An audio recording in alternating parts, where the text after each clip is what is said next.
What would you do if your boss, the man who signed your paycheck, tried to sleep with your fiancée, destroyed her career when she refused, and laughed about it? Most people would quit. Some would complain to HR. But me? I waited. I planned. And when my moment came, I mailed his wife the truth, one envelope at a time. Today, you're about to hear how patience can turn pure humiliation into the sweetest revenge. If you've ever had someone abuse their power over you, a boss, a teacher, a so-called friend, this story is for you. Make sure to hit like and subscribe for more true stories of justice served. And tell me in the comments, what's the pettiest or most satisfying revenge you've ever seen? When I first landed the job, it felt like a lucky break. A stable paycheck, decent benefits, and a chance to work my way up.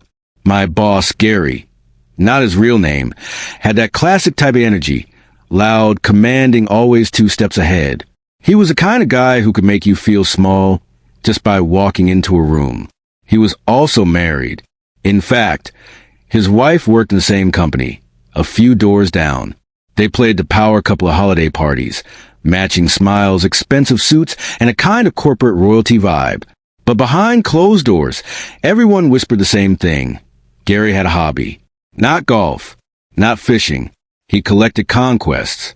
He'd sleep with women he had power over, snap photos of himself in the act, and here's the sickest part. Show them off like baseball cards on production floor. Look at what I bagged, he bragged, grinning like a predator. I kept my head down. I needed the job. But every time I saw him chuckle over one of his trophies, my stomach knotted. At the time, I was dating a woman named Claire, smart, funny, with this spark that made you want to be better. She worked at one of our other offices, a couple of hours away. We were making the long-distance thing work. Texts in the morning, calls at night. I was thinking about a ring. She didn't know it yet, but she was the one. Gary found out about Claire like he found out about everything. Snooping, joking, pretending he cared. One morning, he slapped me on the back, grinning. Heard you're seeing that redhead at the satellite office. Nice catch. Something in his tone made my skin crawl. He'd used that same tone about other women before. 2 weeks later, Gary had a business trip to that very office. When I heard, my gut tightened. Claire called me the night he arrived, her voice shaky. Your boss, Gary, he came on to me, at lunch, said he could make my career skyrocket. I told him no. She told me everything. The suggestive comments, the lingering hand on her shoulder, the unspoken threat. She'd walked out on him. The next week she was fired. No explanation. Just a cold email from HR. I was livid, but Gary strutted through the halls like nothing had happened. He even had the nerve to wink at me. Inside I was boiling. On the outside I stayed calm. Because I'd noticed something about Gary. His arrogance was also his weakness. Everyone knew Gary had photos, but nobody knew where he kept them. He couldn't store them at home. His wife was sharp, and one look at those envelopes would nuke his marriage. So he kept them at the office. His locked office. For months, I thought about it. The injustice burned. He'd humiliated Claire, wrecked her job, and probably laughed about it with his buddies. I couldn't punch him. I couldn't go to HR, but I could wait.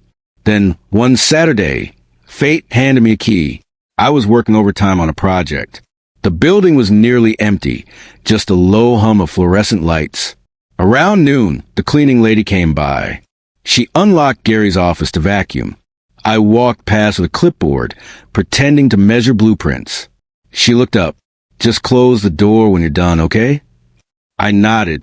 My heart was pounding so hard I could feel it in my throat. She left. The hallway went quiet. It was just me and Gary's secrets. I closed the door behind me. His office smelled like expensive cologne and stale coffee. I went straight to his desk. The top drawers were full of pens and sticky notes. Nothing. But the bottom drawer was stiff. Heavy. I pulled it open. There was a stack of glossy photos, at least 4 inches thick, rubber banded together like a deck of dirty playing cards. My hands trembled as I flipped through them. Gary, in the act, for different women. All their faces visible. All of them with dark or red hair. His wife was blonde. This was it. The smoking gun. I slid the photos into my bag, closed the drawer, and walked out like I had just taken measurements. In the parking lot, I sat in my car, gripping the steering wheel, shaking. My mind was already racing. I couldn't use them right away. Timing mattered. Revenge done wrong is just drama. Revenge done right is justice. For weeks, I carried that secret like a live wire. Every time Gary smirked at me, every time he barked an order, I felt the photos burning in my bag at home. Claire and I talked about it. She wanted him exposed. I did too, but we agreed no rash moves. Then Gary announced another business trip. Perfect. He'd be gone. He wouldn't see it coming.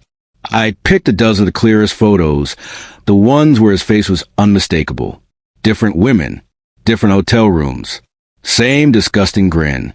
I bought a plain envelope, no return address, no fingerprints. I drove to his town, not to his house, but to the nearest post office. I slid the envelope into the slot and walked out. That night, I slept like a baby. I don't know exactly what happened when the envelope arrived, but the next week Gary came back from his trip looking like a ghost. His wife wasn't at work. People whispered.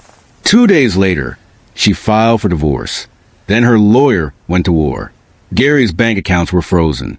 His reputation cratered. The power couple became a cautionary tale overnight. Gary stopped bragging on the production floor. He stopped looking me in the eye. Within a month, he was gone. A quiet resignation. No farewell party. Claire got a new job, better than the old one. We rebuilt. We laughed again. We got married.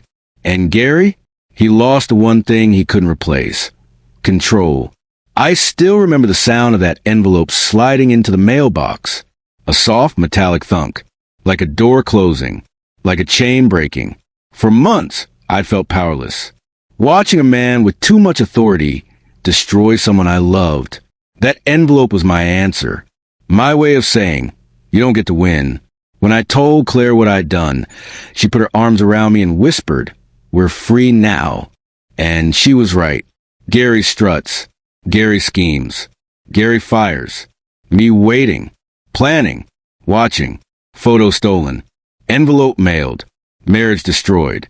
And finally, peace. This isn't just a revenge story. It's a story about patience, about choosing your moment, about letting a villain hang himself with his own rope.